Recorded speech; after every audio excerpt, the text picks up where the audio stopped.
Quando o silêncio deixa de ser proteção e passa a ser clamor. Há silêncios que curam, mas há silêncios que adoecem em silêncio. Quando você passa tempo demais engolindo palavras, evitando perguntas, sufocando respostas que o corpo grita, o que parecia ser proteção se transforma em prisão. Uma prisão sem grades, mas com muros erguidos pela lealdade ao medo. Carl Jung dizia: aquilo que você não traz à consciência volta como destino. E é exatamente isso que o silêncio não nomeado faz. Ele volta. Volta como tristeza sem motivo, como irritação constante, como desconexão de si. O silêncio prolongado, que antes protegia a sua vulnerabilidade, passa a esconder quem você é e manter quem você foi. Há quem tenha aprendido que falar era perigoso, que sentir era fraqueza, que existir com inteireza era incômodo demais para os outros.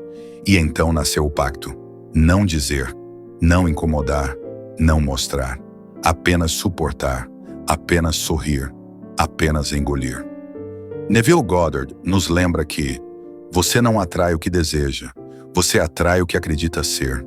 Se sua vibração se ancora na invisibilidade, na omissão, no silêncio que abafa e não na palavra que liberta, o universo entende que você não quer ser ouvido. E então ele não responde. Esse silêncio muitas vezes não vem da alma. Vem da criança ferida que ainda acha que falar é perigoso, que mostrar dor é sinal de fraqueza, que ocupar espaço é ser demais. Mas a alma nunca quis se esconder. Ela só esperava que, em algum momento, você a escutasse. Analogia simbólica.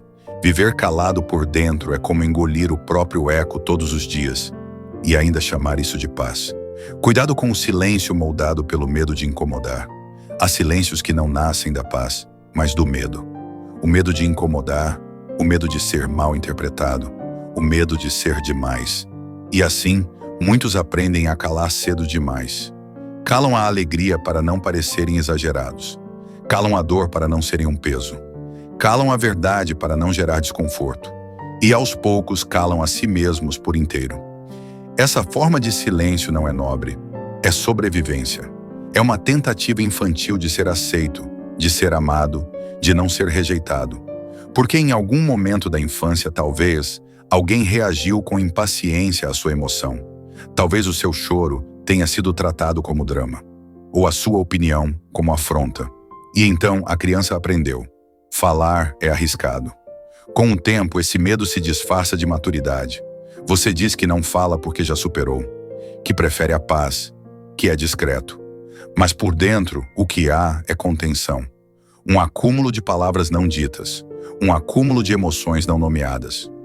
Um acúmulo de você, esperando por si mesmo. Silenciar o que pulsa por dentro é apagar a própria assinatura vibracional. É implodir no peito tudo o que precisava respirar em voz. A sua frequência começa a se apagar. Não porque você não tem luz, mas porque você não a deixa brilhar por medo de ferir os olhos de alguém. E há um momento em que o corpo começa a sentir. A energia trava, o peito aperta, a garganta fecha. Não porque você está errado, mas porque você já passou tempo demais escondido de si mesmo. A voz que te cura não é a que grita, é a que finalmente é ouvida por você mesmo.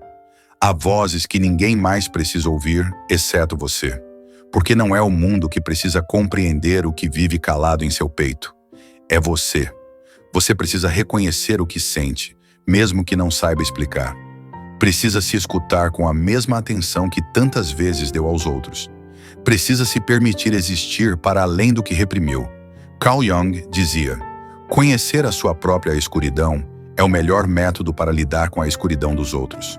E talvez esse seja o seu momento de se voltar para dentro. Não com medo, mas com respeito, com gentileza, com humildade.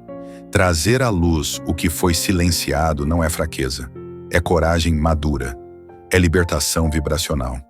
Greg Braden nos lembra que o campo eletromagnético do coração se reorganiza quando você se expressa com autenticidade. Não importa se em palavras, em arte, em lágrimas ou em silêncio verdadeiro. O universo não responde à força da sua fala, mas à inteireza da sua vibração.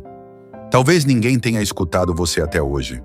Talvez sua história tenha sido interrompida vezes demais. Mas ainda assim, dentro de você, existe um eco. Um eco que resiste. Um eco que insiste. E esse eco é a prova de que sua alma ainda está viva, esperando por você. Porque no fim, sua voz nunca morreu. Ela apenas se recolheu à espera do instante em que você, finalmente, a ouviria com amor.